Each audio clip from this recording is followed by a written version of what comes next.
All right, welcome back. We got Coach Nimphius back for a great part two. We'll kind of dive right into it. We're going to really cover the option game and kind of the evolution from and within the run and shoot offense. And actually, the run and shoot offense, I think a lot of it evolved from the option and some of the stuff that Paul Johnson was doing, and then with those double wings, and then expanding them out, and kind of each thing takes from each other. So we're gonna have Coach really break down some things. We do have some stuff fired up already, ready to go. Let's see. Let's get this here. Well, I think I'll let you set it up, Coach. Yeah, I think your setup is this. I guess a lot of people saw your last thing with me, and they asked, could you do something with the option? And I said, yeah, I could do that, but I think we got to go through, the concept of football, the evolution and de-evolution of what happens in football. And I think when you got into the run and shoot, when people really started getting into the run and shoot, which is really the late 70s, we were coming out of the wishbone era. I mean, people were either a wishbone team, a split back veer team. Later you would see Syracuse really going to the freeze out of the eye, and obviously belly option out of the wing T. So people had option principles in their offense forever, and forever. And and then of course it really became mainstream with Emily Billard and Emory Billard and Texas under Darrell Broyle, and then obviously Oklahoma. But the academies were running; it was being run everywhere. I mean, the option was everywhere. Fortunately or unfortunately, I was growing up in that era, which as a kid that was playing on the perimeter, you didn't get the ball very much. So that's really where it was a hangover from the 70s. I really think that was what happened. And it was a lot of underneath. But old habits die hard in football. You know that. So guys are like, well, we're going to go 4 wide, but we're still going to stay with the option. And the game went from being in a phone booth to really being a game that was kind of on the Great Plains. And it became apparent that you could probably run the option a little easier with the spread out formations because the box became a little bit more accessible and understandable for a quarterback. Certainly with, something like inside option. So that's kind of where I think things came to. Now, as far as Coach Paul Johnson goes, he had a tremendous amount of success as the OC at was the OC or the head? No, he's the OC under Eric Russell at Georgia Southern in 85 and 86. He had some really good teams, especially 86 with Tracy Ham as the quarterback. Remember, they were what they called the ham bone. Yep. And after that, he landed out there in Hawaii, and I think he really got to expand. Now, again, as you guys probably know, it's a lot easier to be a revolutionary or take some risks when you're at places where nobody cares. Correct. So when you're out in the middle of Hawaii or at Georgia Southern, then you can take those risks. And anybody who starts a company or organization, if you ever want to know how to do it, just watch how Georgia Southern implemented football. They did everything from the giddy up. Mm-hmm. So what I thought for you guys it would be helpful for everybody was I'd take people through, and it's not knowing everything, but hey, how has it looked at our place? And I'm talking about Riverdale because we were running this stuff at Glen Rock back in the midnight. We were running the option at Glen Rock all the time with Grant Adams. Well, Grant Adams was probably about on the list. And I love Grant. He was probably on the list of running the option about 20th. All right. Yeah. We just had guys that were, and again, one thing that people will have to understand about the option is your best option quarterbacks are not necessarily your best athletes. All right. Correct. They're just not. They're the kids that can really read it. All right. So I have some film on that too. But if you go to the portion we have, I guess I tagged it for this meeting because we change terms all the time. It's called Oscar. You can see us underneath outside veer in 2014 in the stadium against Sparta, and even go through why we did that against them. But that's a really good sample. So we're actually in a wishbone here, and we have a kid playing quarterback, Dylan Conley, and we had to give everybody a a look here, but the fullback's 165 pounds. Charlie, he's coaching at Wayne Valley now with Roger. He was a free safety at Salve Regina, and he'd been a fullback, middle linebacker for us, pretty typical. One of the Lanza brothers, both the Lanza brothers are in the backfield. Maddie's Maddie's the left halfback, and the right halfback is Alec. And Maddie's a senior and Alec's a sophomore. But we're in a 2 tight end set. And Sparta's in an even front, so we know we're going to get a 6-2 look. And we're going to do something to the outside linebacker he's not used to. We're going to make him the dive read. He's used to being a pitch read or you're just in the bone here. We're in the bone here. And we're just down. This is outside veer. And this is outside veer. And actually the fullback there is Andrew Tamino, who we made a fullback. That's his senior year. Yeah, his senior year. He's the kid that threw the shot 59 feet now. So that's true. No, Charlie's the fullback. But Andrew was a fullback as well. But yeah, there we go. So we're just running outside veer. So there's a whole bunch of clips on it. You can see it, and yeah, you'll see different things on it. Again, we're in the bone here, and just running outside veer.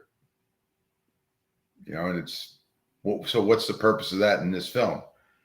Every offense has reads. Every offense has line calls, and we're just giving a different presentation here. And you can see our quarterback's pretty good. His head's down the line of scrimmage. Number 4 is the dive read. He used to be in a quarterback or a pitch read, So you're reading the far end man on the line, right? Yes, we are. And the pitch is actually the corner. Oh, really? Okay, yeah, right. Because there's nobody out there. No. Yeah, so I was just gonna So oddly, as you look at the Division III playoffs now, 2 of the 8 teams in Division III playoffs are triple option teams. So yes, sir. Springfield just upset Cortland, right? They beat them up. Yeah, I loved it because I got to watch. I watched it. It was great. Snow game, all that kind of craziness. So you're double team. You're double teaming. We're down. What is the center doing? Yeah, I know it's. Is the center down, or is he on everybody's down away from the call. Everybody, okay. And then you climb. If there's nobody that shows in your down gap, you climb to the next level, which is what your tight end is doing. You are responsible for that gap. That's it. Yep. That's it. Easiest thing in the world to teach. Yep. Now again. You go to the next film because you're going to see. I think there's like 13 plays 13 times we ran against them. I don't know if we got many less than 5 or 6 yards against them. And we lost the game, of course. But now, had you shown this earlier in the year, Coach? Yeah. Okay. Yeah.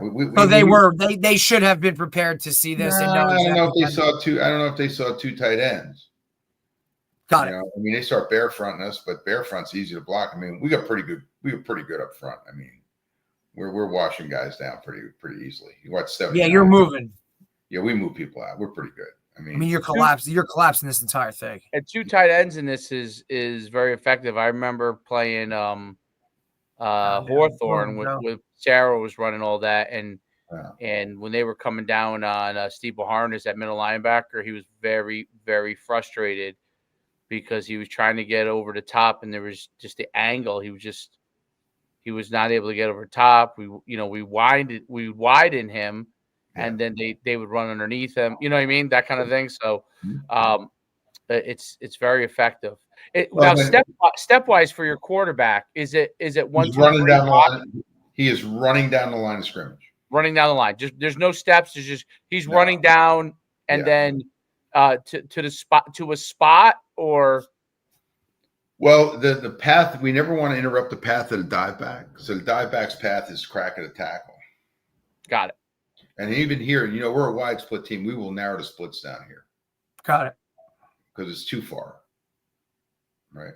But if you go get another clip, like I said, there's guys keeping it, guys pitching it. And we do a little bit let me go to the next each clip here. Now he goes outside the read, but he's pretty dynamic, so.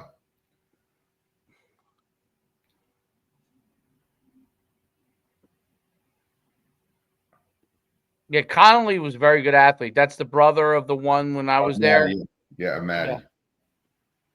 Yeah. What did he go to Lafayette or something or no? Lehigh. He played a couple years. Yeah. Okay. But the checks are easy. He can get out of this. So here check. you are in the here you Now you are got in wings. spread. Yeah, double wing. Spread. Did you find it harder or easier to run in any particular set? What play? This same play. So, like, do you like it in wishbone versus being in spread? These kids we were completely married to this offense. So the formation didn't matter. Like, it was irrelevant. It was totally irrelevant. And we're so good at it. I mean, again, Dylan's a left-hander pitching to his right. I mean, he could do that in his sleep. He could probably go out there and do it now at whatever, 26 years old. That was always the thing. Did you think there was better timing with one versus the other? As far as like pitch and stuff like that? Well, again, I mean, I don't want to spend forever on this. It's just kind of it's your appetite. But there's a lot more insertion of slots. I think the big thing is, with the kids going in motion, you can activate the defense.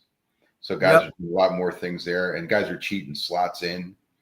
Mendham does a great job of that. You see the academies do it so that they don't need to have any motion at all. It's just the ball snapping. It's a sprint. So you ran it at a crooked bone too. Interesting. We ran it at every set you can imagine, but like I said, a broken bone there.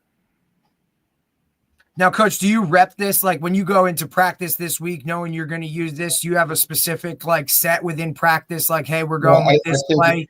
I think it gets into the same thing you would do in any offense. You run your offense in practice. I mean, a formation is a formation. Timing is timing. You got to rep it. You got to have pods, whatever side of the ball you're on, doesn't matter. So you just, again, it's. I think for us, it was easier for us, just like teams that run the wing tee. You can pod your whole practice, and you're really 100%.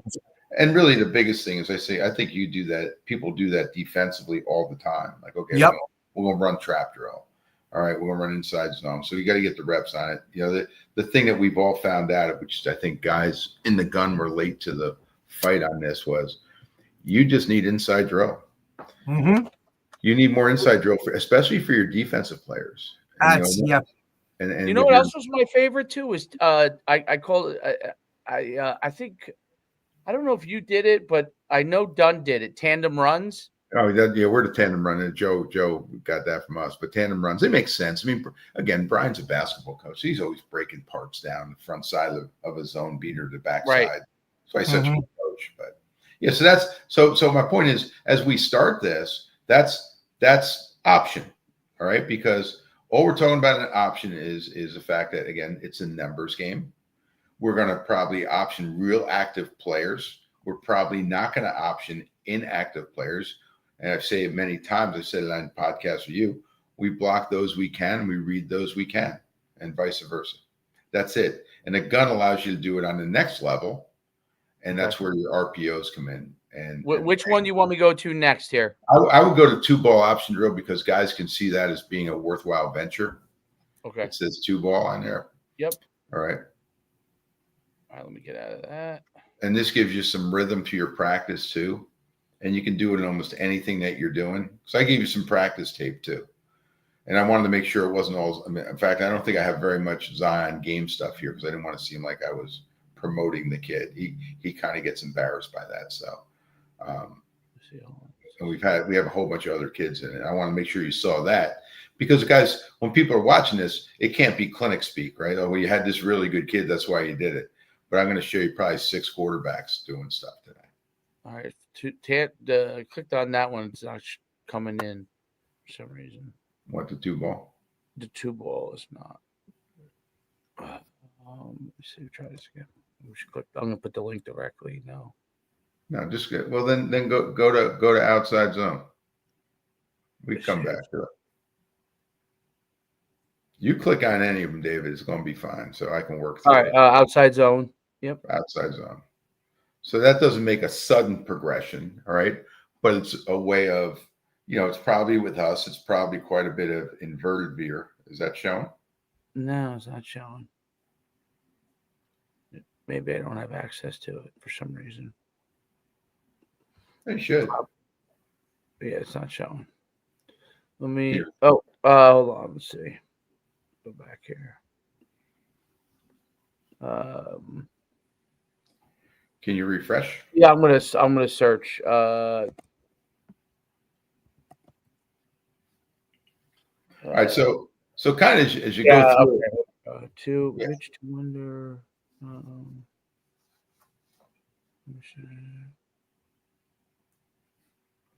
Title. Let's see. I'm gonna put the title in there. See if I can get that pulls it up.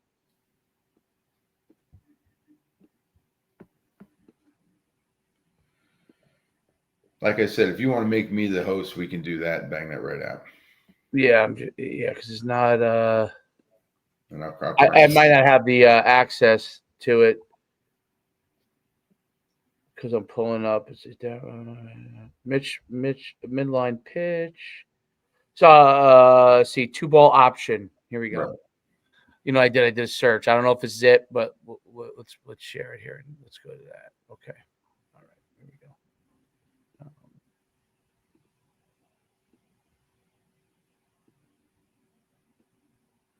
Is that it right there?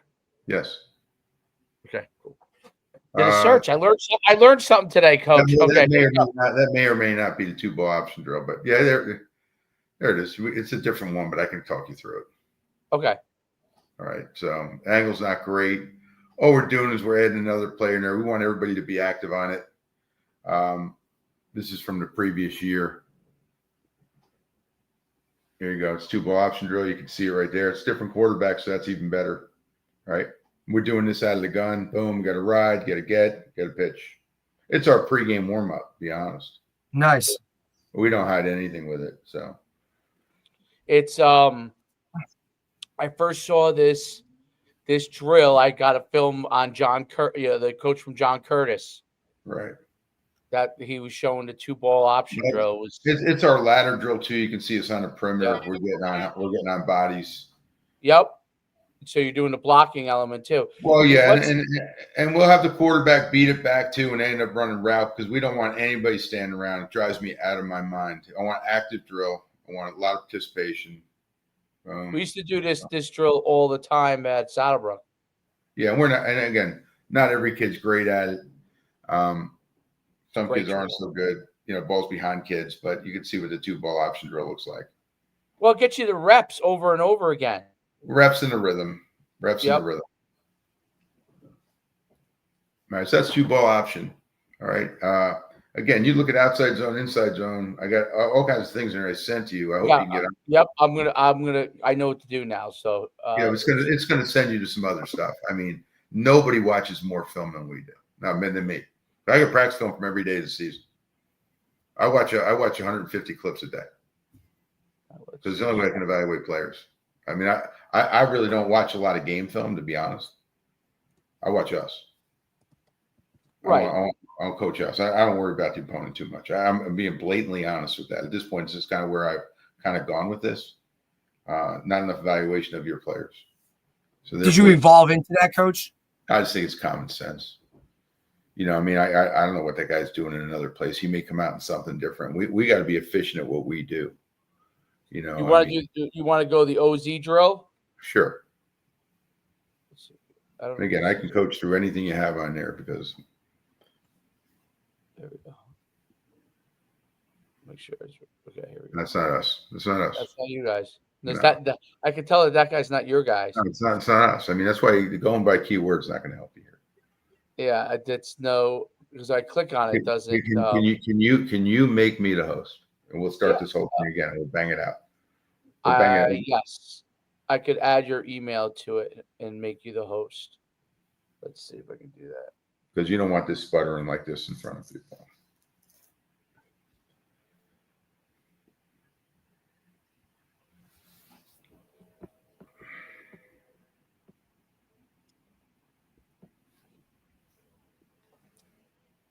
Okay, host right now. Do that. And maybe we shouldn't rely on the film as much and just have conversation. Well, you could talk it through. Because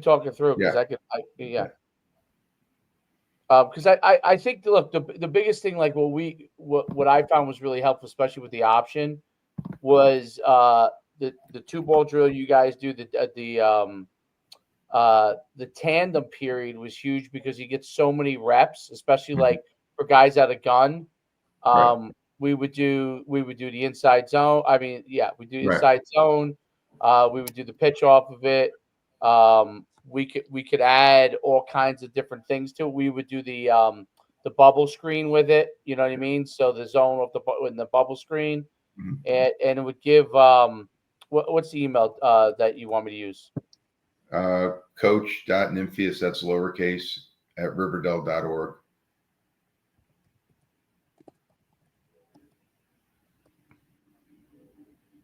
Okay, it's going to send you a quick invite, Coach. Just accept that invite, and then once you accept that invite, it should make you you should have the present button on the bottom of your screen. And you just sent it to my email. I got you. There you go. But yeah, that was always what the greatest thing about those. Do I have a login code here? Did it send you a login code? It's just pen. I think you just have to accept. No, I need a login code. A login code? Yeah.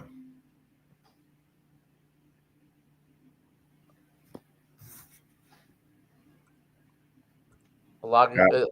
Just send it to me. Just send you what? I got the code now. Okay, yeah.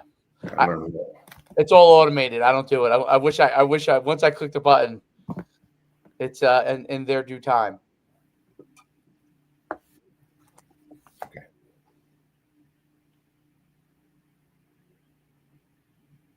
All right, I'm in. Now it says present on the bottom, right? Enter studio, Coach Nimphius, enter studio. I got it. So that puts me in, and I'm ready to run this. Then all I got to do is enter studio. I'm in there. Tell my kids it's a physics major, right? Tell me. There's two of you. No, I'm two. Then we got you right out. Hey, buddy. All right, there you go. Okay. All right. So as I go through this, I can present. All right. Yeah, use the share screen. Yeah. So I go slides, PDFs, video file. Probably a video file, right? If you are you going to your huddle or do you? The easiest is to share screen. It'll go to your tab. If you have huddle up on one of your tabs, then you can just share screen and go to a tab. It'll show you. And where does it say share screen? Hi chat, exit full screen, settings, present. Yeah, go to present, Coach. Got it. Yep. Share screen. All right, let's get rolling. All right, guys, you ready to go? Oh, whenever you are ready. Okay, here we go. All right, so, and I'll share that screen in a second. Violate this kid's civil rights. All right. Okay, I'm going to go through all this, give you the whole shebang. Tell me if I'm on the screen. Tell me if I am sharing screen yet. Nope.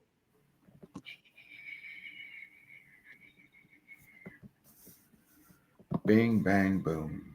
All right, hold on. It'll show a little. Yeah, I just got to see where I find what you sent me.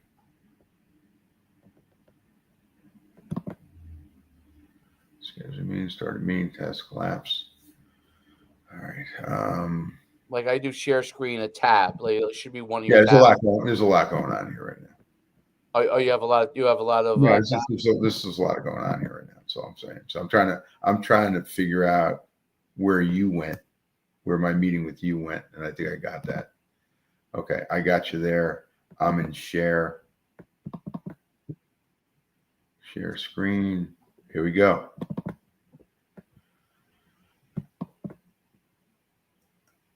Okay, share. There it is. All right, here we go. We're in business. So let's get rolling here. So we're going into again. You're gonna have to edit some of this, obviously, but we do. We edit. Don't worry. So now we go into the modern game, and we've shown you the foundation with the triple option, and now we're in the shotgun. And nothing we're doing here is revolutionary. But what we're displaying here is how we run outside zone, which for us in this case is inverted veer. So as you look at your screen, looking where the quarterback is, and if you look to his right, because now I have control, you can see my pointer, right? Yeah. That's the quarterback right. Instead of having we're in an empty set and we have a kid coming in motion. Okay. And like any other option, whether you're running RPO, you're running base option, we have to have a player that we're going to cut loose. In this case, we decide we're going to cut loose to 5, which is right here. Right. So similar to what you saw originally. Did you cut him loose? Trying to see who. We're just running base give, and he's reading the backside. Excuse me. He's reading the backside. So he's reading the backside away from the outside zone. Does that make sense? Yeah. Yes. So we've cut him loose. All right. So his eyes are there. All right. And what we're teaching our quarterback here is because the read is on the backside, he does not drag the ride. Whereas inverted veer, he'd be dragging the ride towards the read. So he is able to see the read here. He's playing that from the midline backside. That's his thinking. Okay. Now, David, and something you referenced when we were talking, you say, well, they're going to have one more. Well, this is where you get into your modern game of running your base mesh, curl, bubble, or just bubble out here, double slant. All right. So, dive player, pitch player, right? Right. That's all it is. It's as easy. It's that easy to teach. The question guys always ask me is, what am I telling our guy? Yeah. My answer is that depends. Who is this guy? Exactly. All right. Cloudy clear is still the truth. All right. This kid can't possibly gang up on the ride. He's going to give.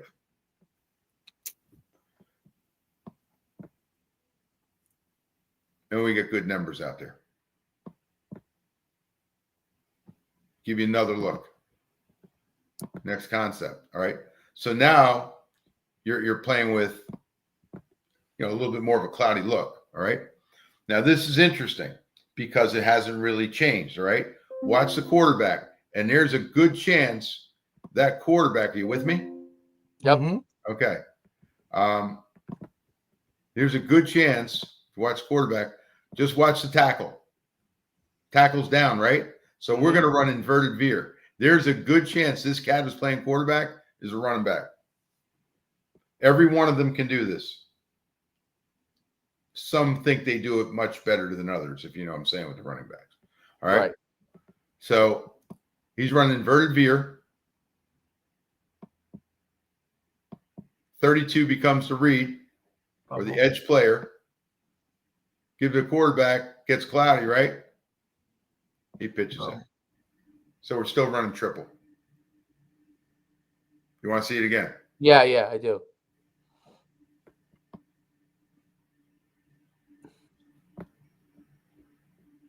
Quarterback's reading cloudy clear here. He's given. He gets. They're in gap duplicity here, so they're all screwed up. Pitching. Now, do you run that as a power read play where you're? We can. We run power read and we run just as old school inverted veer. Yeah. We can pull a guard. We can pull a tight end. We can pull a center. What do you like? Do you like power read better where more guys are wrapping around, or do you like it where he just defenses aren't dumb. Defenses aren't dumb. Right. So, you pull one, they're inserting two. Right. So, but for me, what I'm seeing more and more is guys pulling backside tight end. Right. All right. So, we run this out a whole bunch of formations. So, do I like to pull with a guard? Depends if our guys pull well, and that's where we're buttering our bread. Is that our investment? It was not the investment with this team. Got it. That's all. We had to make some choices. Yeah. Okay. Yeah. We just made some choices. All right. The next thing I'll show you is I may have to I'm gonna have to share the screen again. Is my screen the same? As long as if you just click in that tab where you want to go, you should be fine. You don't have to move anything. Do you have a new screen from what we just showed? No. Right Okay, now? Yep. We'll take care of that right now. Piece of cake. Okay. Stop sharing. Stop screen. Okay. And we want to go to, where's the share on this? Where is the share on this? Studio note settings. Present. Here we go. Share screen. By the way, I love watching you maneuver technology. It's phenomenal. I'm pretty good. You're pretty good. You know why?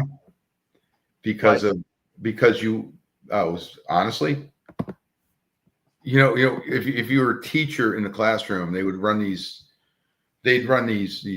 whatever, essentially clinics, workshops. Whereas professional development days.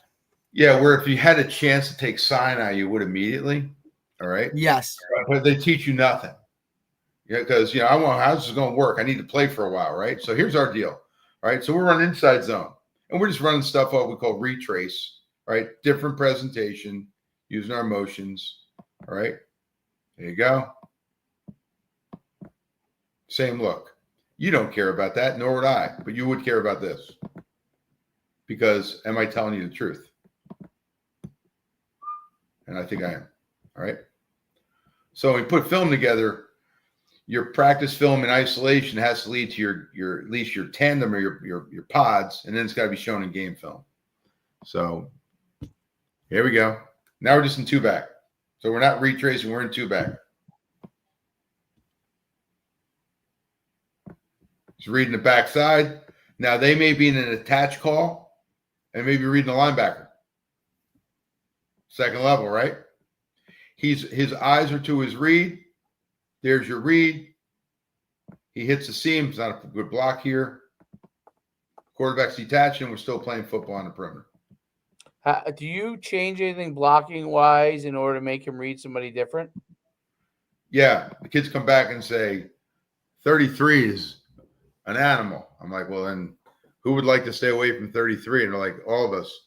So we read him. Yeah. That's essentially what we do. We will do things. We will read different guys either on the line of scrimmage or on the second level in the run game. Now, this is more of a run game clinic. All right. Right. Because I'm not spending the time on the RPOs and, Right, that's the story. Everybody knows that. I think guys want to see, hey, how can you run the ball in the gun and run the triple option out of it, which I think guys don't want to invest in. But sooner or later, guys are going to figure out everybody's running the same thing. Absolutely. And you're going to have to be a little different. You're going to have to be a little different because otherwise you're just trying to, like, those parts don't fit for us guys. Like, I would love to have a kid as tight end. We don't have that guy. Right. We don't have that guy. So, hence what we're doing. All right. Okay. That brings you through the next thing.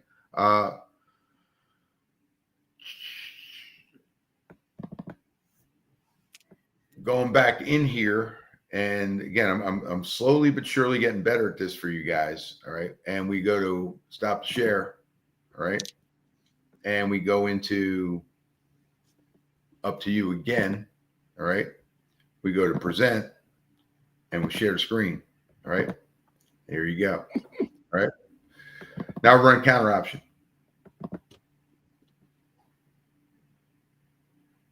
You got the new screen? Yep. Okay. All right, let me get this thing set.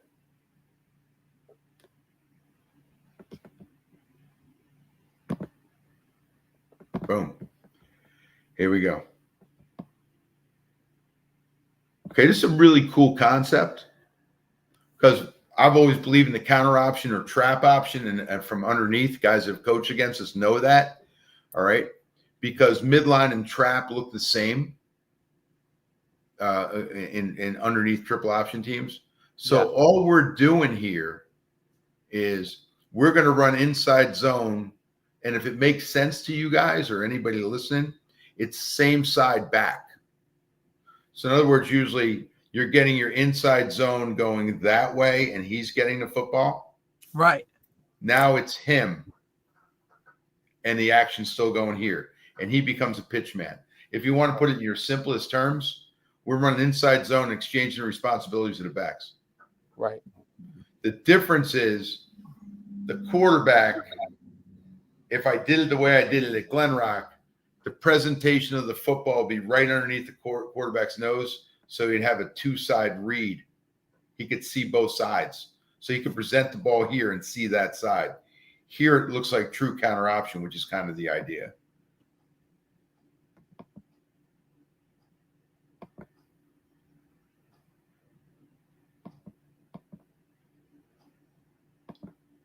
And he's in two ball option.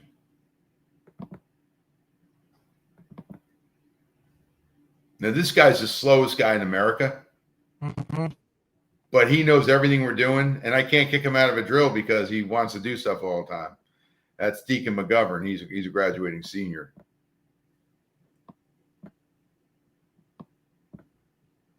Now, on counter option, are you you're down block, so you're going to the right here. You're down blocking everybody, okay, and you're just optioning that end.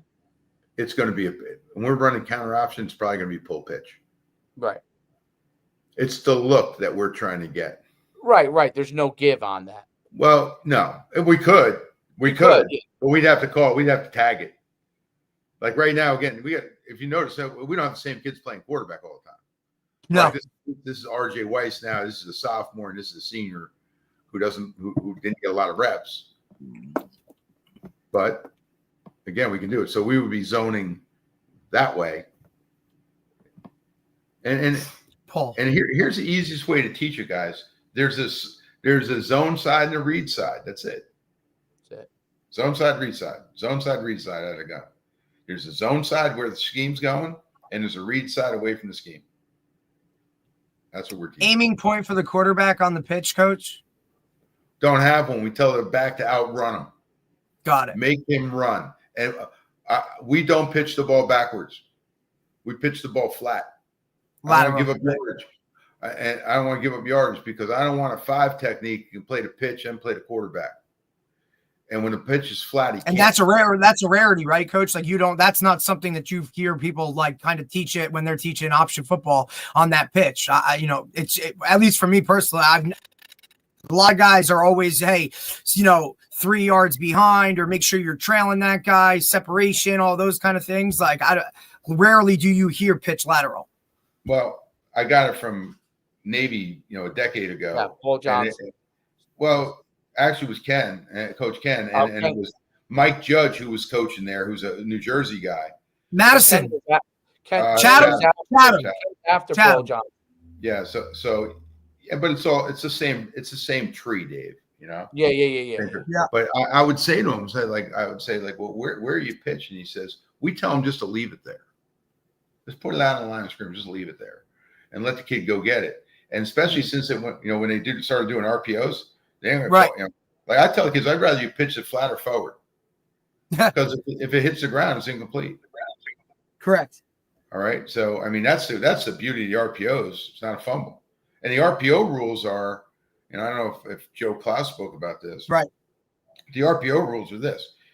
It's really offensive pass interference. It's not illegal guy downfield because if you're not running RPOs based on the rules, you're a fool because it's only a 5-yard penalty. Right, it's in your favor. Yeah, it's not illegal man downfield. It's just it's illegal man downfield. It's 5-yard penalty. It's not lost down. Right. I mean, so why not do it? Just run downfield. Everybody go out for a pass. Maybe they'll see it. Can they call it every play? That's what I see stuff now. But really, what they're doing is they're picking a linebacker. Yeah. Right. They're picking a linebacker. It's a pick. All right. So this is more fair. Unfortunately, we can't cut downfield, which I think is a horrendous rule, which is why, you want all the small guys to block big guys up top. I mean, they've never been able to show me the studies that show more guys are getting hurt. Biggest transition, coach, as the defensive back going into college, and as a receiver, the ability to cut downfield was just an absolute game changer, especially being a safety. You're rolling down and all of a sudden that guy, he's high on and now he's going low. To shed and go and do all that stuff, to work that stuff. Biggest transition for me as a defensive player in college was the ability for a receiver or somebody to cut me downfield. But you can't high-low in the box. Right. But you can high-low. But you can high-low a ball carrier. Yeah. Oh, that's okay though, right? I'll tell you, when we played with the running start, by the way, with the running start. We played home. Well, it was always when we used to have to play, when we would play Regan at Morris Knowles, right? Like his guys would be engaged and have people coming from all over. And look, you can say that to the white hat pregame all you want. It's still what they're going to do. But the defensive players can high-low a running back or a receiver anytime they want, right? Anytime.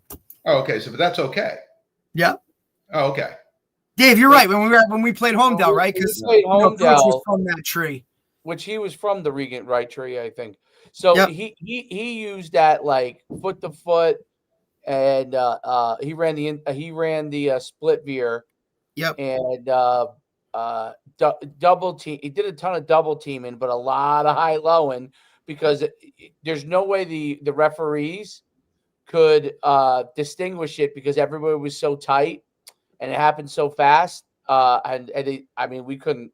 It was when they had the big linemen, when they had their big linemen. They had like 2 or 3 guys that were like 300 pounds. It was impossible.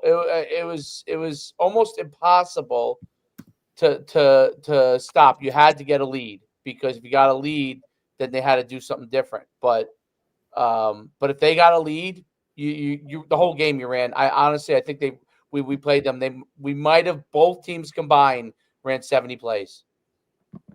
Well, we were no huddle running like a power read with our quarterback. Forget it. It was just nullified. But he'd get frustrated if it got tackled for. And that's the beauty of the option because in the slow down split veer, the beauty of what they ran was we were more like power read and that kind of stuff and no huddle. But the beauty of what they did was they slowed the game down. And when you got a no huddle team like us, and if you got us in a 3 and out, those guys weren't back on the field till forever. I mean, literally. Yeah. Well, so they were out of rhythm. But they would come on the field and be frustrated. So again, you're seeing some things now that are probably a tad bit different than what you used to see. I mean, I don't think there's any doubt about that. But the game has changed. I mean. The game has changed. I don't know for the better, but that's kind of been what their decisions have been made. So let's just talk a little bit here. I mean, I have other stuff, but because David could certainly show the Bergenfield stuff off of his screen. Yeah, I have that. Yeah. I mean, I think you might want to show that. All right, you want to display that because I think when guys listen to a clinic, they want to call the coach on the baloney. And I'm willing to be called on the baloney, so I'm all right with that. So if you showed a Bergenfield film, that's from 2016. I think it shows you underneath and in the gun. So we do both. All right, and we can kind of get into the thinking of things too. Now, Coach, when you were at Glen Rock, you were primarily under center or you were gun? It changed. It evolved to the gun like everybody else. Because I'm trying to think my senior year, which would have been 2003 season when Grammer got hurt. I believe you were under center a lot more. Now, we were in the gun in 2003 after Robbie got hurt. But in 2002, when Hannon was the quarterback, we were both. Right. We really didn't become a pure gun team until 2003 when Robbie got hurt because we had to make a kid a quarterback. So the footwork was, the timing wasn't good. So, Dave, do you have that? Yep, got it right here. Yeah, perfect. And you pop it up. So, and you don't need me then in terms of I can just see your screen and I can work you through it. All right. So again, the idea here, correct. You just expand that screen and I'll go through it. So, can you see it? I can't see it right now. It's loading. Now I can see it. I can see it. Okay. Yeah, and just keep moving it because we don't want to hear this background noise of fans. I already muted it. All right. All right. So there's a few things here. The motion is atrocious. All right. I'm going to tell you what we teach on the motion too, Derek. All right. So go on back. All right. Here's the motion in the gun. All right. Stop it. Just freeze. Don't even move it. The motion in the gun should be one step and should be through the waist of the quarterback. Okay. Underneath in the triple, the motion in the back should be one step. I'm talking flex bone type and through the waist of the fullback. Right. All right. So, because this bow back is, this motion's just awful. All right. Go ahead. And again, guys run an option by where his eyes are. All right. Was it a good read? Nope. We got better player. All right. Here we go now. We got a different fullback. Yep. All right. Next play. Just go to the next play. All right. And now we're just running basic midline. You ran a ton of this at Glen Rock, Yes. right? Yes. I remember that specifically. And what's your quarterback's depth, Coach? 4? Well, here's how we taught it. Just pause it, David. Here's how I taught it. I took the quarterback underneath the center. Joe Klaus was on the field the day we did it. Just freeze it to the deadness. Just go to the set. Because I'm not worried about the end of the play. I mean, anybody who needs stuff who's watching this got that with throw anything you want. All right. But I put him underneath the center, and I was underneath the center. We brought out another history teacher who never played football before. And we said, we're going to put this thing in the gun. So this is back in like 9 or 10 or whatever it was. So what we did was when I had Garrett Avidable, I went under quarterback and I did the quarterback footwork for the midline. So I went pull, gather, and I dropped the ball. I said the quarterback's going to be right there. And I took the back and I put him back the depth of what the quarterback was to the where the quarterback was. Ball to quarterback to running back, equidistant. And what we've always taught is our running back underneath or in the gun, especially underneath, because it only happens once. When you're underneath, you're running triple. I tell the quarterback, now guys are moving them back now. They're like 4.5 in the triple because they run a lot more zone. Yeah. They run a lot more zone dive. And I always said, look, run a quarterback over in the midline. Run his butt right over. And then he'll get out of the way. It'll only happen once. It'll happen once. First day, he'll run you over and you'll never not get out of the way again. So the idea here is I want the quarterback get off the midline, give up the track. All right. So right now, again, this is David, and he's not overly disciplined, but I'd probably put him at 4. I've never had a quarterback at 5. Got it. Ever. I have Zion at 3 sometimes. All right. I have Zion at 3 sometimes because we try to make as much of our offense from underneath in the gun. When I was at Powell Park with the Silva, I had him heels at 4 in pistol. Yeah, correct. And the ball would be on them. And it was I found it very difficult for a lot of teams, and it allowed you to run option, and then also allowed you to run eye stuff without being too far back. You know what I mean? Offset eye. Well, you'll see it would be in the eye too, but in the gun. We've been in the wishbone in the gun. I've been in the inverted bone in the gun. It's formation. That's all it is. It's a different presentation. But I think one of the guys that if you're looking for really good film on it, you just got to go find it's old school stuff. It's called the ski gun. It's Muskegon High School in Michigan. And the coach there, Tony Anise, is the head coach now at Ferris State. And they've changed. They've evolved too. But they're the best power read team I've ever seen. But they started off with a 3-yard shotgun type thing. It's called the ski gun. It's fantastic. Right? Coach, is your center exchange, is it a dead ball snap? Is it what type of shotgun snap is he getting? We're a flip snap team okay. because I can teach anybody. All right. So, we just started off-season workouts on Monday. When they come in tomorrow, they'll be snapping basketballs. They snap something every day.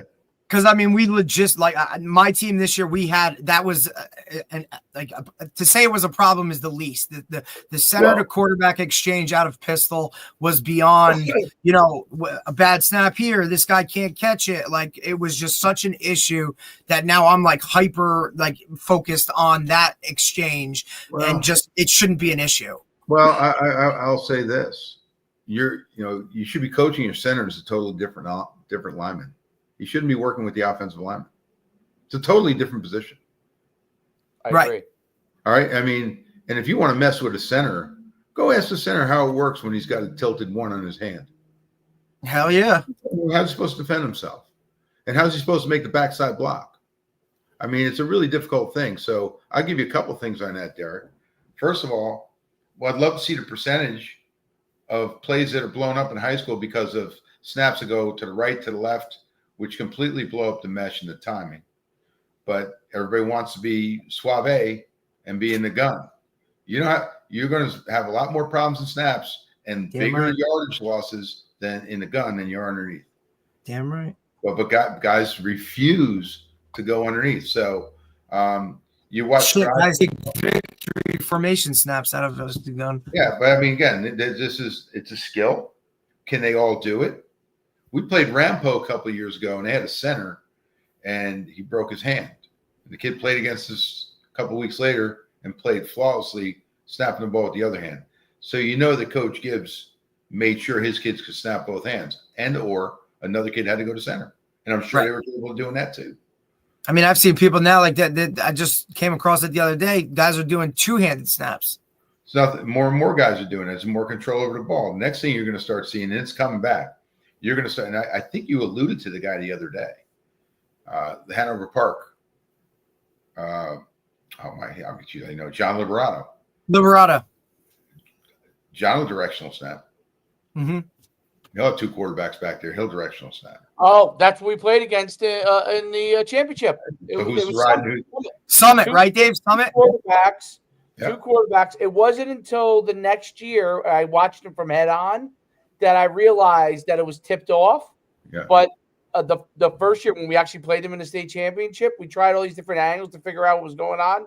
We thought they split the center. The next year, I happened to be at a game at they were playing Hillside because we thought we might play them again. And I was right. They were coming into the end zone. They were at like the 5-yard line. And I turned to Farina and I said, son of a bitch. They tip it off. And so, like, there's one guy slid a little bit more one way or the other. But John jumped into the single wing. Directly in front of it, 10 yards away. You literally would have to be 10 yards away directly in front of it to see it. So no film would have gave it to you. No, not even an overhead, right? But but I happened to be right. They were actually coming in for a score, and they were right in front of me, and I actually saw it, and I was like, unbelievable. But yeah, that offense was so difficult. He had very, very few plays, and it was brilliant. It was a brilliant offense. You didn't know who was going to carry the ball. You didn't know who was going to hand off the ball. You kind of had an idea that the running back type guy was not going to do as much handing off as the quarterback type guy. But, the advantage of the shotgun is you can – my guys a couple of years ago, I had the Dornheim brothers, and Vin was playing for us. And Vin did a whole study on it. He says, you can do more out of the gun, coach. You can just do more things out of the gun. You can. You can do more things out of the gun in terms of distributing the ball. He said, so, that's something you have to consider in what you're doing. And the next thing is being underneath center, like the shotgun, is nothing more than a formation. I don't know why everybody gets crazy about it. It's a fundamental skill of the game of football. Well, we're a gun team. I don't even know what that means. Maybe I'm too old to understand that. I don't know, but I know right now and our quarterback's pretty good. When he catches a snap, we're down 5 yards. That's fact. We're down 4 yards. We're down 4 yards as soon as the ball gets snapped. And I was a big my coach is a big or was a big like pistol guy, right? Like because you can get downhills, like whatever this angles, all that other kind of thing. Like to me, look, we were either under center or we were in gun, right? And it was just this is where you're at, your rollout, you're setting up inside leg of the tackle. A lot of times because at Butler, you had quarterbacks that were usually undersized, and we had issues if we were just, the gun allowed our smaller guys to kind of get out there on the edge to be able to see things because, never really had a guy over 6 foot. Look at it this way, because when we get into that world, there's a lot of tall guys that look at the wrong thing. 100%. The kids really know what they're looking at. So, sprint out. And it kind of brings you to the next question. Like, again, what is option? And I've said it before. Every offense has option in it. If you're running sprint out, you're running the option. Correct. Right? If you're running a read on a 9 technique, where you're running just a curl flat, that's the option. All right? It's where it's what you're investing in, not what you're emphasizing, what you're investing in. So, anytime you're running some kind of, dime beater, two beater, where you're trying to beat the safety. You're high lowing them, you're left righting them. That's option. Yeah. Okay. So I'm curious your thoughts on yeah, when you're in gun, the yeah, fact that the quarterback has to catch the ball, that and this would be more in the option game too, but passing game as well. He has to take his eye off the read to catch the ball, right? So, and then get his eye back to the read. One of the discussions I had with Shane, I don't know if you know Shane. Yeah, you do know Shane because he came in many years ago. Came to one practice with us at Riverdale, but um, he said that one of the things he always thought about under center versus gun was the quarterback has to get used to the fact that in gun their eyes come off the read and then they have to get their eyes back on it, and that's lost time, quote unquote. So there are guys that are phenomenal with it, obviously, and it can be trained. But you always, no matter what happens, and you probably see at the NFL, a lot of these guys now they don't really even look at the ball coming into their hands. They kind of obviously the NFL centers are so good at getting the ball to the exact spot. They just know it's going to come the exact spot, so they don't have to take their eye off any kind of reads. But obviously in high school, that's more of an issue per se. so I'm you're curious your thoughts asking me, on that. well, I mean, you can't see what you're not looking at. Right. Let's start with that little premise, right? Mhm. The second thing is, you can't have a conversation with a human being when they're looking at a computer. I mean, that's the end of that date, right? I mean, so she wants to look at her phone, and you're supposed to be talking to you, so you just leave her with the check, right? I mean, is that what you're supposed to do? I mean, she won't even know you're gone. All right. So my point is this. All right. Defenses need to move more. All right. You got a couple of choices on defense, right? You can move more and get to the same thing, or you can line up the same way and get to different things, spinning safeties, doing whatever. I think delayed blitzes are getting more and more legs now. I mean, like that kid's is a read blitz, right? I mean, I don't want to call him a spy on the quarterback, but without question, just all you have to do is ask a guy to play the inside linebacker. Would you rather go against the option in the gun, or would you rather go against the option underneath? And every guy will say, put him in a gun. Yeah, Because when he's underneath, everything's in his crotch. Yep. All right. And so again, it's one half dozen the other of what you're trying to do. So I said it before, like if you go to the next clip, and again, this is run stuff, right? I mean, that was the idea of the clinic. So, next play will be fine. He's probably running inverted veer. Okay, hold that right here. Okay, so we got some pretty good guys. I mean, this is a good team. This is a team that beat Old Japan in the final.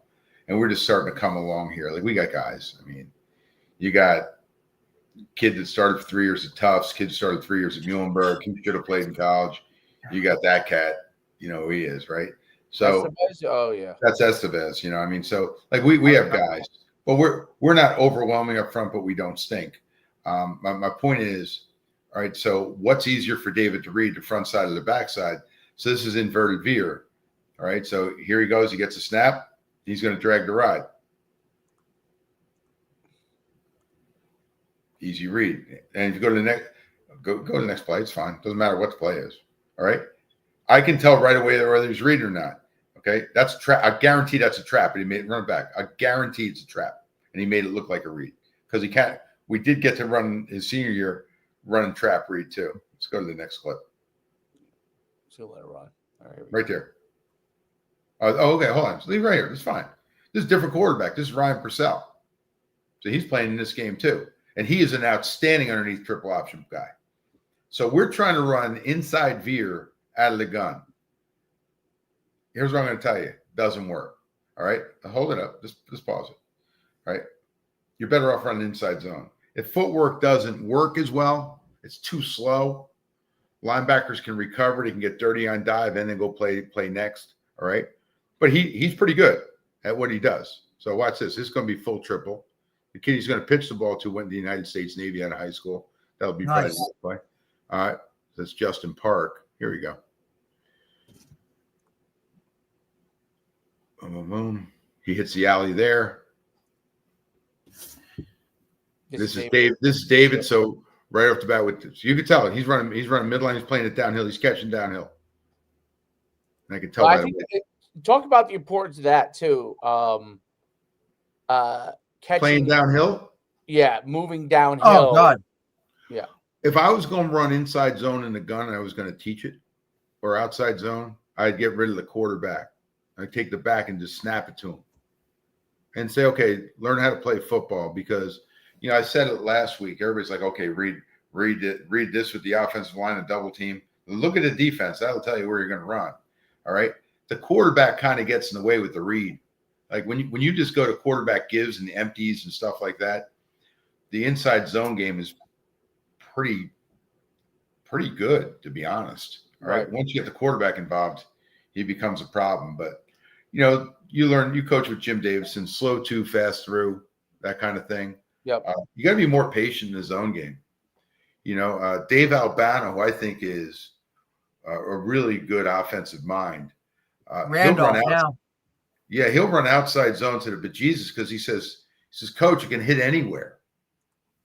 He just can hit anywhere. So it's like, oh, what was that? Well, that was outside zone. It cut back all the way, and he'll run it out of the pistol. So again, I think it's where you're emphasizing what you're doing. See, David's dragging a read here, so it's going to first thing he's going to see Cloudy, whether we blocked it or not, is going to make his decision. Right? And that's Nick Sirico's tucking in. It's not really a good read. I think he could have kept that one. Yeah. He should have kept that one. Yeah. Which, as you watch this, go ahead. Which I guarantee he ain't giving it to him again, because he's getting a post snap read, and I think that's a really big. This is definitely midline because he's running downhill.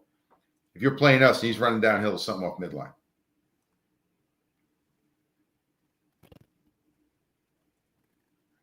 I'm killing David in this because he's not playing. Like, he's just quitting on the play. But right now he's post snap reading a swoop, run it back. I bet you we're running trap the other way. That's my guess. And he just knows he can sneak out the backside. You got to go back. Yeah. Yep, we ran trap. So he reads the front side trap. So we pulled from the right side, and he read the edge player.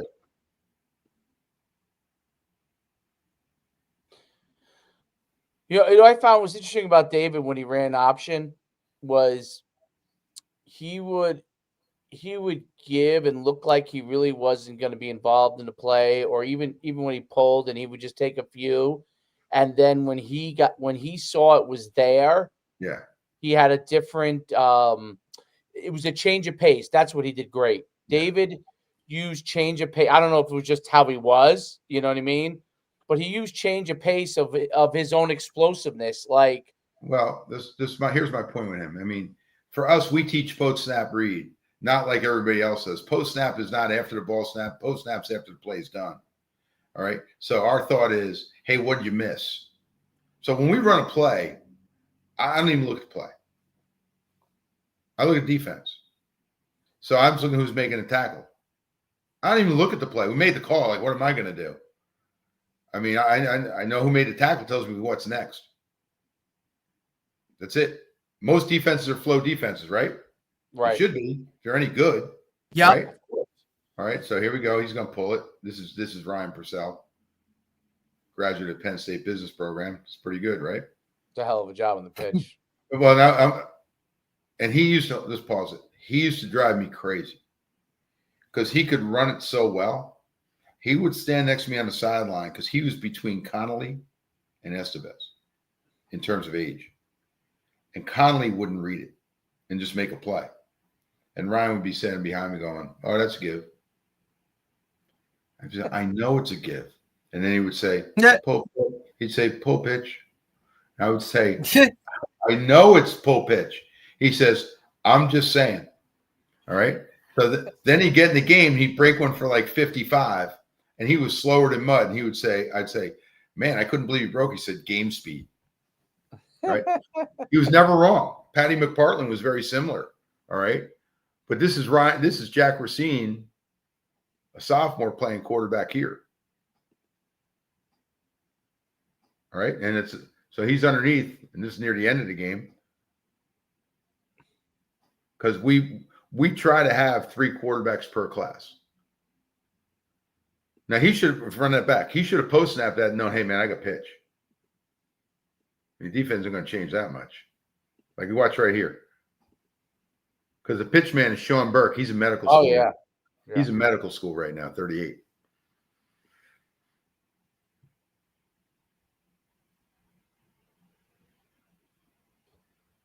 Right, and that kind of takes you through it. That does. You know, yeah, so if you kind of ask me some questions on it, you know, the evolution and everything, I think guys see things downfield now. And that's fine. That's fine. But where it started was on the line of scrimmage. And why don't more guys run it? As I said, Ethan Jaros's team runs it as well as anybody I've seen. Obviously, Brian Gallagher's running it very well at Knowles. But those are the guys you really want to talk about. Why the reason they've stayed in what they did was not to be different, but to be different because it's effective. And you really can't practice against it. You know, I mean, they just have so many reps at it, and they're good. And, you know, if they have a kid that's a good college player, he's a good college player. I mean, how many guys in the pros are playing quarterback that were wing T guys? If you're a good player, you're a good player. Point Borough down here does a really great job of running what they run, their kind of system.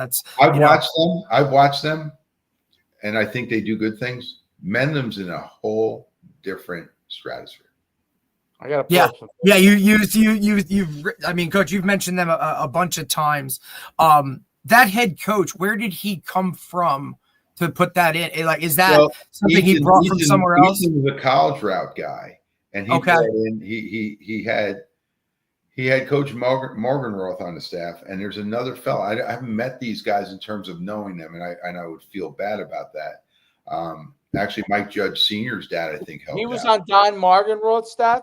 Don was with him, but the guy running the offense now is not Don, because Don's son is having a really, really nice career up at Susquehanna as a receiver. So he goes up and watches them, and they're in the Final 8. So yeah, they've been excellent the last couple of years. Yeah. So I mean, you know, those guys are they're pretty special. So, you know, the question becomes like, hey, do you want to do that? Everybody puts their little taint on whatever they do. And I guess it depends on your personnel. For me, it's often not the personnel we have. It's but who's the next guy. Like, what happens if we don't have this guy? Right. You know? So, you know, now we're going to spend all this time inserting this or installing it, and then it's going to get thrown out the window. Well, my point is that so if you're in a shotgun and you're running a lot of read stuff, I would recommend that highly, because, and David has done it, your running backs can take all your quarterback reps. They can learn those reads. There's only Dave, how often did you do that? Like, we did that, right? Like, beginning of practice, there would be 5 guys taking snaps, and maybe 2 of them were quarterbacks, you know? Yeah, we had 7 in the morning on Monday, and because we follow all the rules. All right. See, I'm going to tell you how you get into this whole thing, because we got to have an entertainment value in here. All right. So the first part of the entertainment value is we read the NJSIA handbook, and I'll show you my imitation of understanding that. You take the book out, and then you turn it upside down. All right. And that should give you a pretty good idea on what you're supposed to be reading, right? Then you get on your bicycle and you ride down the street, and you look at any school that's in your neighborhood that may be doing things that don't look like it, even when you turn it upside down or sideways. That doesn't look like the rules I read. All right. And you decide what you can or you can't do. All right. Then you go down to the train station. All right. And you realize that you can make more money as an Uber driver bringing kids to schools than teaching. All right. But as I digress. All right. So my point is, we had 7 the other day, and we actually did use basketballs. All right. Just because I don't want them to get into that yet. And it wasn't even any kind of ride stuff, but you can do all your ride stuff with basketballs. We had 10 today. All right. Because they start inviting up kids from, I don't know where these kids came from. I never saw these kids in my life. You know, these kids that came in, but you can get a lot of kids that can do this. So when you're in a fix, you can do that. Now you put your hands under center. That's quite a skill of taking a snap. All right. Yes. So I understand why guys do that, because You can run out of quarterbacks. Now, Springfield as their second quarterback. I don't think anybody's a backup at Springfield playing quarterback now because their top quarterback. I don't want any guy to hear this think it's wrong. Coach Sursol will get mad at me, but he got hurt. But the kid who got hurt, they moved him from running back a couple of years before that. Mm-hmm. But then you can practice it. I saw your dad coaching the shot put, right? He can make a sprinter a shot putter because you take your fastest sprinter and make him your shot putter because your fastest thrower is usually your best thrower and your strongest sprinter is often your best sprinter. All right. So, a really good sprint, a really mathematical formula, because all explosion is a mathematical formula. It's speed by force, right? So the more speed you have counteracts maybe if you have a little less girth to you. So there's I always tell the story when I went to the nationals in high school in the pentathlon. Right. I was the second best guy in the county, but the best guy in the county was Darius Pemberton. Okay. I weighed 215 pounds. Darius Pemberton weighed about $165. So we go and we're there, and he was a little bit better. He was a great hurdler. Obviously, he was a little better hurdler than I was. But the funny part was we get to the shot put. I'm thinking, well, you know what? Like, he jumps a little farther than I do, obviously, and but I'm pretty good at all those things. But the shot put, I'm going to outthrow him in the shot put. Right. Well, he goes, and I threw the shot, I think 46 or 45 feet, something like that. He goes and throws 48 feet, 165 pounds. And my father, I couldn't understand it. You know what I mean? I was just nothing that I could understand. My father said that to me, he pulled me aside. He said, the most important thing in the circle is how fast you move through the circle. Right. That's the most important thing. So it's interesting because as quick as I was, that dude was like, I mean, the guy was NCAA champ in high hurdles indoors, and I think one time the long jump. So, and Derek, to give you a kind of idea how good this guy was athletically. I mean, he was the kid's not as good as the kids today, of course, right? He played 1 year of football for Greg Toll, 1 year, because he was the best track athlete in the nation, literally. How he was. They thought at the time that he Hackensack? Oh yeah. Right. He played 1 year at Hackensack for Toll. Toll said, people are like, well, how good a football player is he? He's not that, he wasn't super tough, all that kind. He says he's the greatest defensive back he ever saw, period. And he only played 1 year for him, and he probably didn't tackle that many people, is my guess. So the fact that's how athletic he was. He was a 50-foot triple jumper in high school, 25-foot long jumper, high hurdles in 13s. Could do anything, by the way. Yes. And I was lucky enough to be. This is way off track, but I was lucky enough to be on the 4x400 relay when I was in eighth grade in junior track with me, Darius Pemberton, who was in 7th grade at the time, Anthony Hampton, who was in 6th grade at the time, but we were at 14. But Anthony Hampton was probably 14, even though he was in 6th grade. And a guy by the name of Jeff Ware, who didn't end up being the guy they thought he was going to be, but he ran the half in 8th grade in 2:02. And it was funny because Darius Pemberton led off. He would tough it out because he didn't work that hard back then. He would tough it out. He'd blast like 56, 57. Anthony Hampton would run second and would go and run. It's in 6th grade, mind you, probably around like 54, 55, probably something like that, 54, 55. He ended up being he probably still is considered the greatest intermediate hurdler in history in New Jersey. And then Jeff Ware, who was really the best, would blast like a 52, 53 quarter in 8th grade. And then I would get it.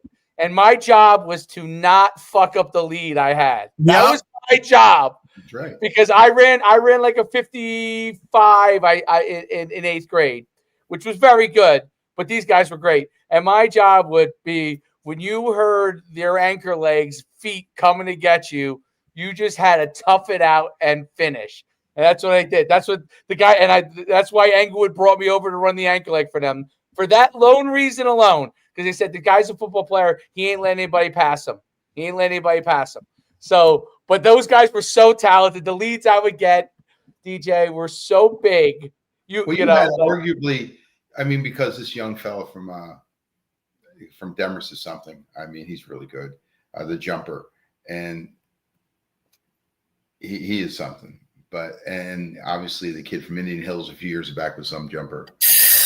I saw Anthony. I got a picture, which I think I might have given to Jim Kurz, or took a picture of it. Anthony Hampton coming around a turn and passing Jim in a relay meet, because Jim was a 97 grad. So Anthony was 3 years older than him, because that's the space between you and Jim is 5 years, because you graduated in 92. Jim graduated. Right. Yep. That's correct. So right. Yep. He's running at Englewood, and it could be a county group meet, sectional meet, whatever. And Anthony's going by him, and Jim was good. I mean, Jim was a 158 half miler before he got out, and Anthony Hampton looks like a 747 going by him. And I saw Anthony Hampton run 52 low in the intermediates, and it was like you and I walking from here to the door.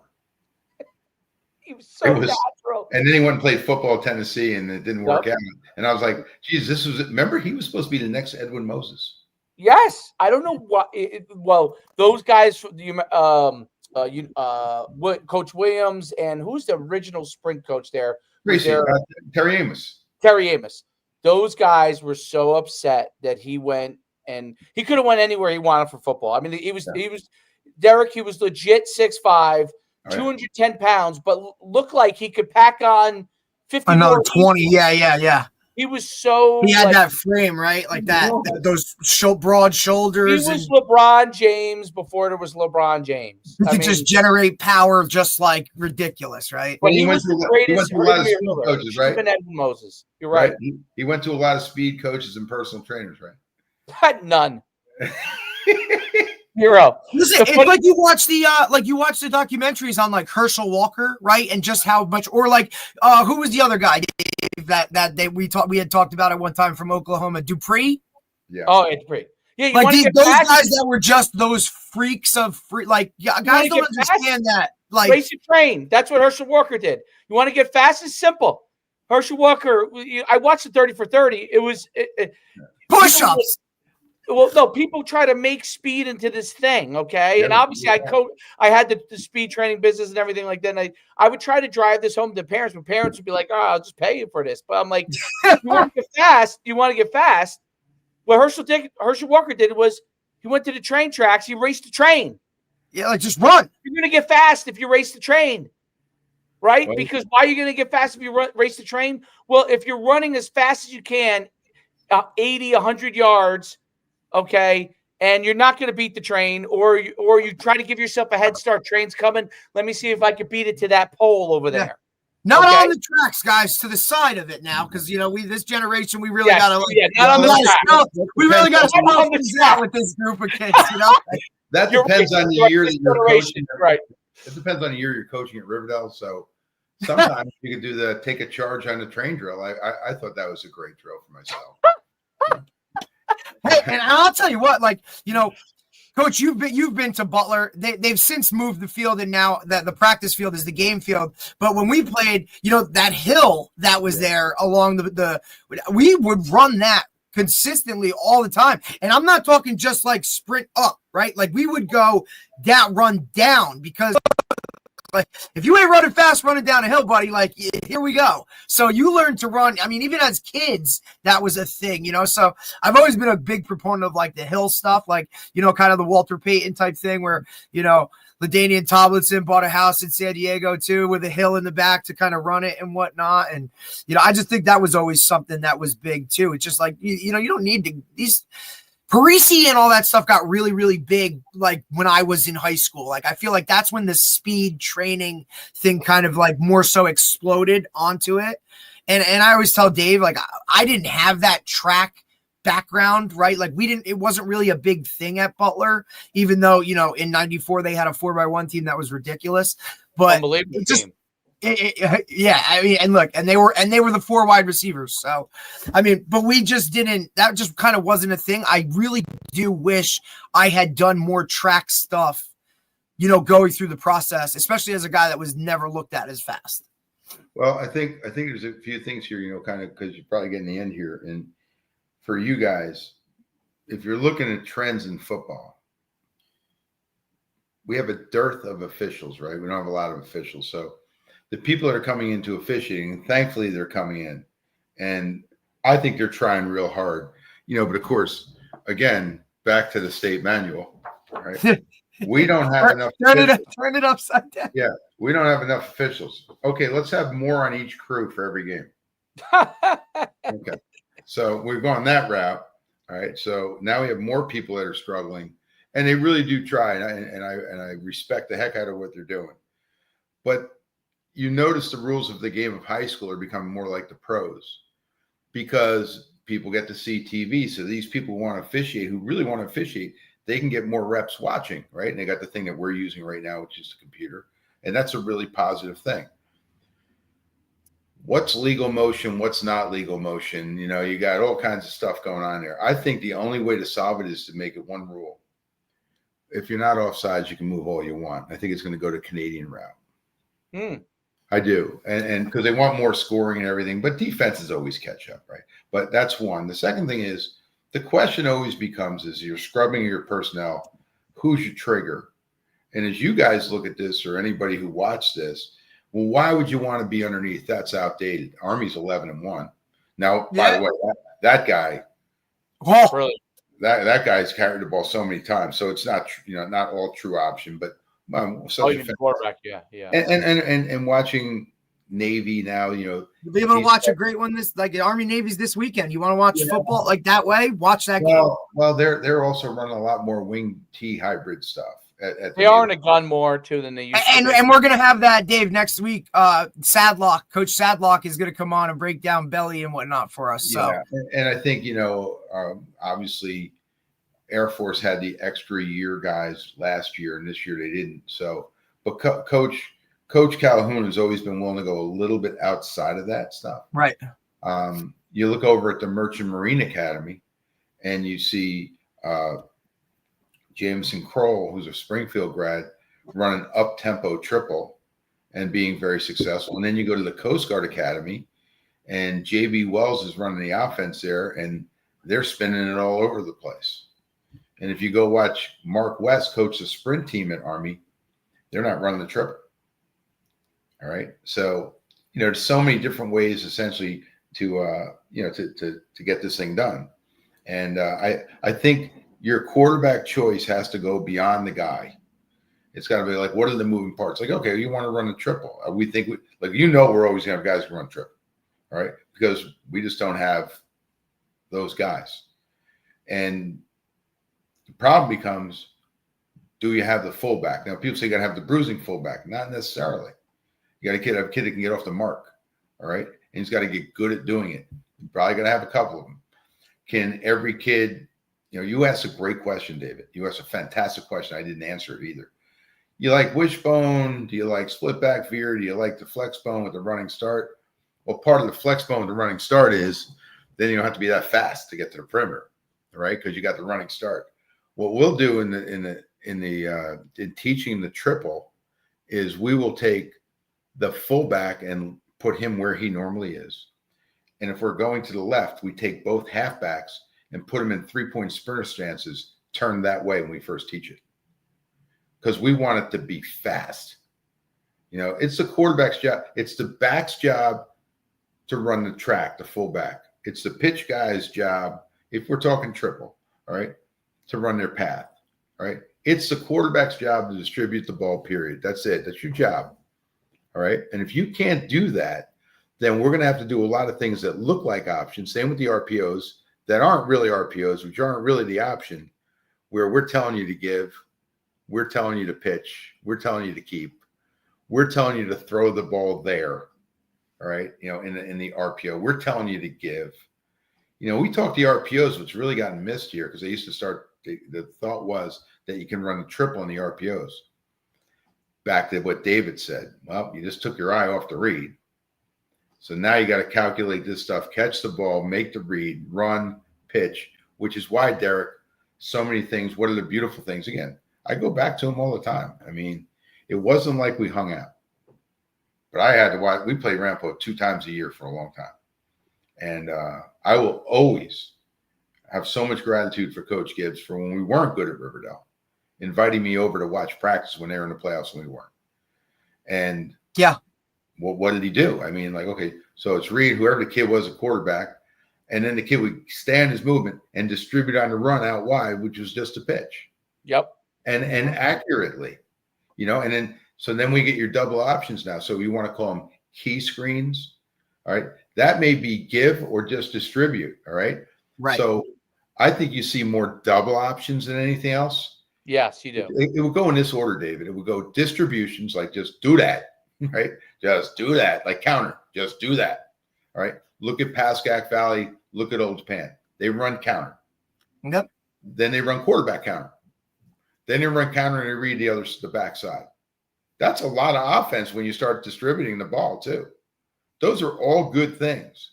But, Coach Weigel running the offense over at Pascack Valley, Coach Dunn over at Old Japan, right? They do their own part of that.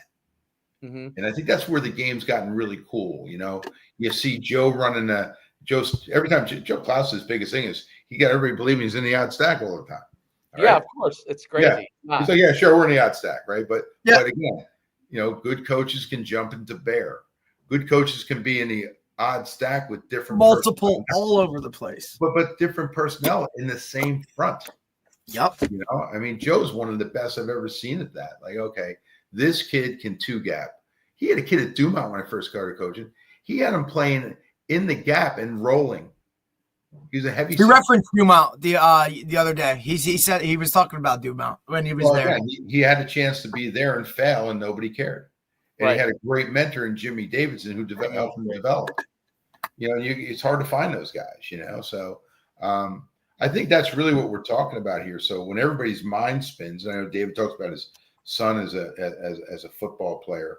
Who do you want to have the ball in the hands of? Yep. A guy that can make great plays. Is that better than a guy that can distribute? The answer to both is yes. Yeah, everything depends, right, on what 100%. What your personnel is around them too, right? Like who do you have? I always say, like, if you're gonna have a dual threat quarterback, okay, I get in this argument all because UConn has this dilemma. Okay, they have a quarterback that's a distributor, throw. Mm-hmm. Okay, and then they have a quarterback that's quote unquote dual threat. And we have on this pot, UConn's had a lot of good running backs under the Edsel era. So we've had it on Todman, a few of the guys all were in the pros. And I said my very fundamental question to the head coach is, when you're choosing a quarterback, if between a dual threat and the drop back, my question is on the dual threat. Is the dual threat a better runner than if you hand the ball to your running back or throw it to your receiver? If the answer is no, then you're better off with the guy who could throw the ball. Now, if you asked me this 20 years ago, because I've always been an option, I love option. But what I kind of, one of the things I've seen with so many different teams is they try to force the dual threat. You know what I mean? They try to force it. And now you got a guy carrying the ball 8-10 times, even if it's 8-10 times, who is not as good as the guy if you turned around and handed it to him. And that guy could get you, if you gave him 8 to 10 more carries, or his backup even, 8, you're giving this guy 15 and the backup's getting 8 to 10, and he's better than the dual threat that you're giving the ball to, you're going to lose the game if you're giving that dual threat the ball more. So one of the things that I think that you're seeing, because defenses, you're right, like you see at the college level, these guys are like Joe Klaus. They show up in this type of defense, and then they're playing multiple stuff, right?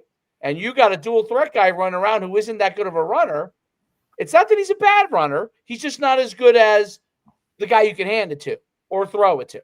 Yeah. And that's an important thing for the head coaches to make decisions on when you make that decision. Now, Johnny Manziel walks in the room. Jalen Milroe walks in the room. Obviously, that's a different thing. Those guys are better runners than the guys you might give the ball to. So it's an important decision. It's one of the things that it's funny because you say that, because I listen to, and you're a basketball guy. My son plays basketball, and I get into this discussion with guys, and they're like, well, your son can score. Should we move him to the 2? I said, he's the best distributor of the ball. Like in his head, he was like you as a point guard, even though he could score. Yeah. In his head, he brings the ball up the court. He's trying to get the open guy the ball. So my question is this: should we teach the guys who are pretty good players to be able to keep getting better at scoring because we have a gigantic center? Try to get him the ball, or do we try to figure out a way to have a worse guy at point guard?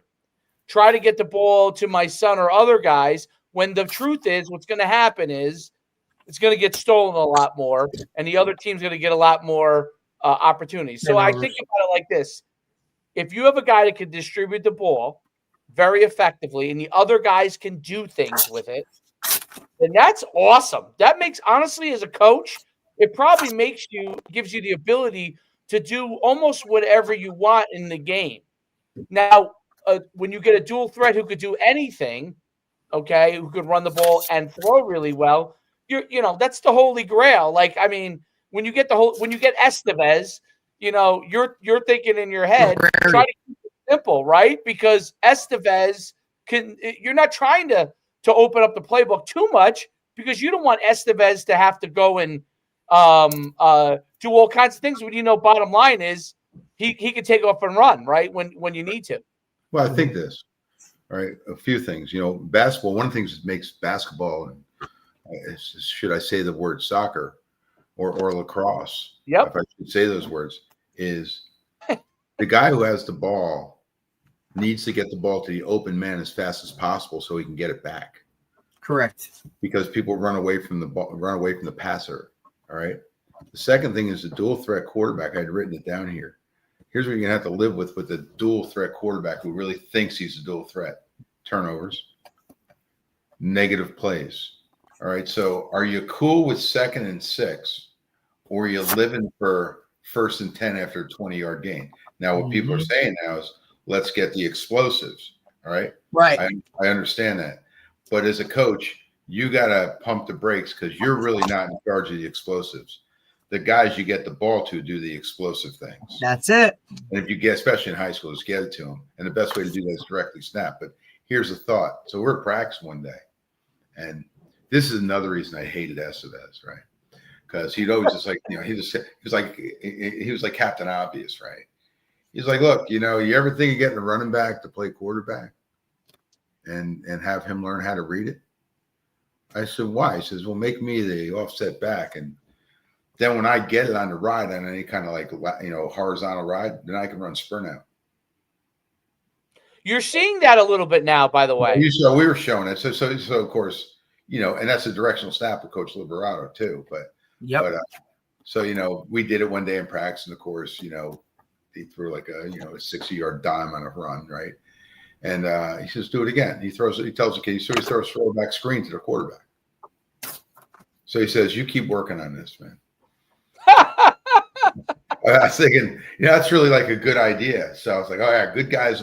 But, getting guys that can do a multiplicity of things and never saying a kid can't do something, because you wouldn't do that up front. You wouldn't accept that a kid up front couldn't trap. You wouldn't accept that a kid up front couldn't run power.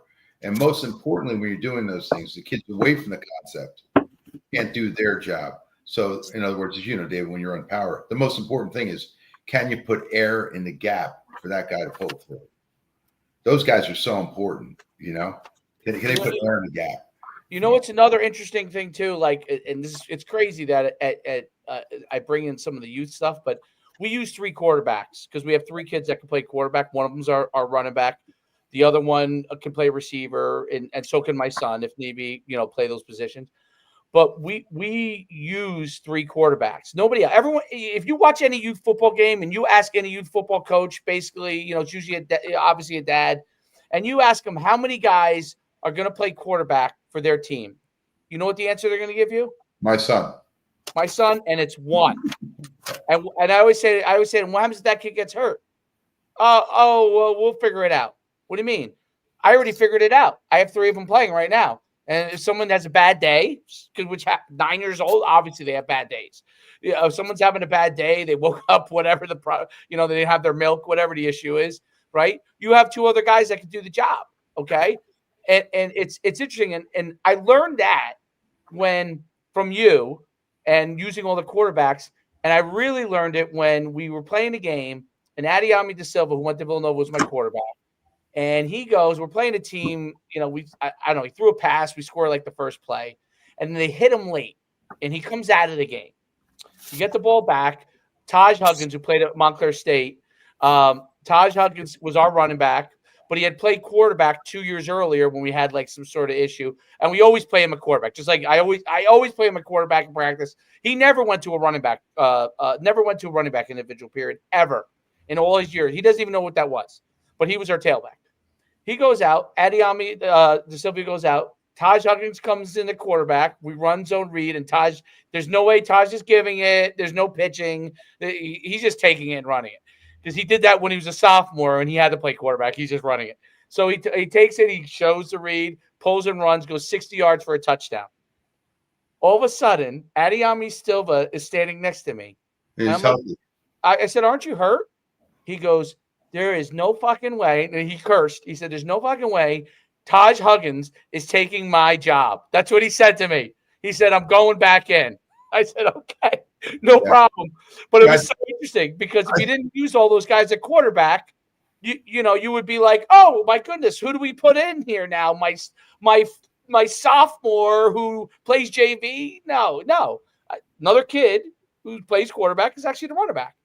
Yeah, I think your offense, your scheme has to be based on disaster. Yeah.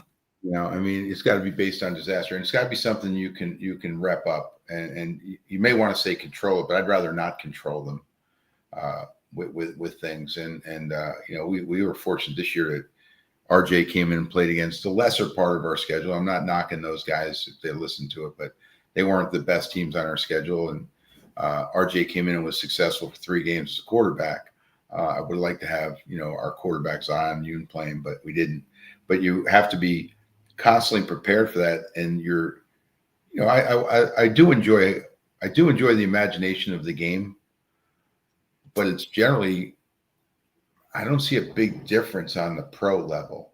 The big time college level looks like the same. Right.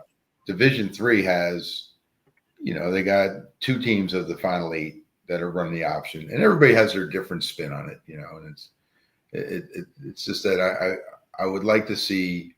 I think you can win doing almost anything, right? And can that quarterback make those passes in the RPO? You can say they can practice it, yes, all right, but I think we need to know where all this started, and I think that's just so important. It's just so important. So, the long story longer, we start every off season underneath the center. I love it. Always underneath the center. And I've told you that. A lot of that's because of quarterback's footwork. He's so lazy in the gun. But, I think it's more violent. Now, again, look, I'm a center. Like, we're in a gun, right? So, but we're underneath too. People say you're trying to do a lot of different things. Not really. No. Well, think about it like I think about it like this, okay? It's easier to start there and move backwards, right? I agree. It's the same way as if you're a baseball player in the outfield. It's the opposite direction, but is it easier to come in and make a play on the ball, or is it easier for you to go backwards and make a play on the ball, right? So it's easier to come in. In football, from a quarterback position, it's easier to start underneath and then go backwards. You could always come back down. Right. You could always come back downhill, right? Okay, if you need to. But it's very hard if you start backwards, right, in the gun, and then try to come forward. Well, that's hard. You know this, David. Your dad's a heck of a hurdle coach. Mike Urso is a really good hurdle coach. I guess I was solid at it, but yeah, you're good. Does anybody teach the kids the intermediate hurdle before they high hurdle? When was the last time you did an intermediate hurdle drill before you did high hurdle drill? No one.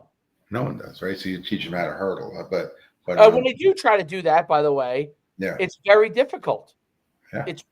That's when you like when I would see a race, there were guys that were kind of sometimes they take a guy that really just thought they could put him in the intermediates, just kind of teach him some, because he could run that a quarter or something. That works, but they're nowhere near as good at hurdlers. So when you go against those guys Right. or girls in that, look, the most important thing in the intermediate hurdles is how fast you run the 400, obviously. But then there's then if you can't hurdle, that's or you're scared of hurdles, you're not going to be very good at the intermediate hurdles. And the only thing that's different to me always was the difference between the intermediate hurdles and the 400 was pain. No matter whether I went out slow or I went out fast, however I ran that damn race, there was always pain. In the 400, if I went out too hard, I would feel pain, because I ran the race wrong. But if I ran the race right in the 400, I'd be in pain at the end. But the intermediate hurdles, no matter how you ran it, you were in pain. It's interesting. Fast, you go slow, you're in pain. Yeah, it's interesting because my best intermediate hurdles that I coached were always half-mile drop down. Yes, I thought it was the same cadence, the same stride pattern. But again, I think that when we watch, and again, I didn't know this fella, but I guess he was making quite an investment in the game himself. But this young fella just passed away in the automobile accident. The kid from Hudson.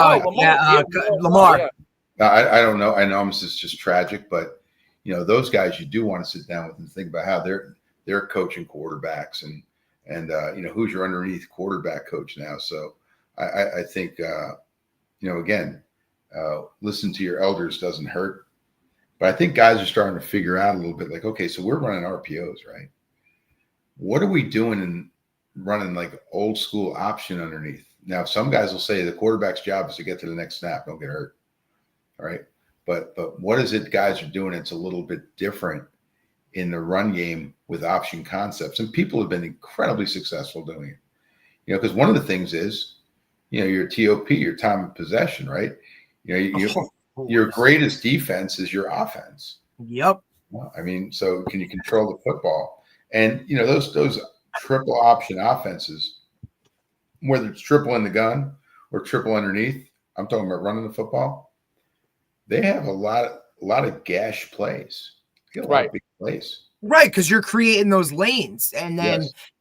And to me, even more so in a high school, again, Coach, and you mentioned it earlier, to have to practice against that, right? Or ask your scout team to do that, right? That's why you usually see that's the week where, the youngest guy in your staff goes and plays scout team quarterback or whatever, like that, those to mimic that. And then to ultimately, people think it's easy when you're like, oh, it's responsibility football, right? Like, hey, you have dive, you have pitch, but for guys on the defensive side of the ball, high school kids to consistently do that over and over and over, it's a tougher task than most think. Well, again, look at the weather around the nation, right? So now Mountain Union's coming to play Salisbury, and the weather's not so great in Ohio. Is Salisbury coach calling up Mountain Union today saying, "Hey, it's raining out there, isn't it?" Click. Like, what are you doing, bro? North Central's got to play Springfield. They're kind of a different body, but just look at the Springfield was playing that game against Cortland in a half a blizzard. Well, good. Cortland's never gonna have the ball. Yep. Susquehanna just, again, they're a ball control team in the gun. Susquehanna ran 85 plays in the game. Play really good defense. And they played St. John's of Minnesota, which is, known phenomenal program. They ran 59. Game's over. And and they still barely won the game. Right. So, those are cool things. This is a real cool topic. I hope you're able to edit it up a little bit in bits. Yeah, I will. But I will. I'll make sure we have the gaps of where we just sat there and looked at the screen for. Well, we can also put it together how not to do technology in a podcast. Well, listen, this is also we're trying to clip. Yeah, but think about it, Dave. We're trying to figure this out on both ends of it, and kind of what's going to work, and how we should approach it and whatnot. So, all of this little stuff, this all just helps in general too. You know what I mean? DJ, what we'll do is we'll clip it all up, the good stuff, and then we'll also clip up the bad thing, and I'll title it I title it "How Not to Use Technology," and the only video that we do that goes viral will be that one. Yeah, 100%. And it'll be like no talking. We're just staring. Just staring at it, and that's the one. That's the one that 1 million people will watch. We're teaching. You're teaching the triple option, and that'll get us 500, 1,000 views. And then the one where we screwed everything up, that will get us the 1 million views. Yeah. All right. Look, have a great day. Coach, appreciate you. See you, man. All right. Bye. All right.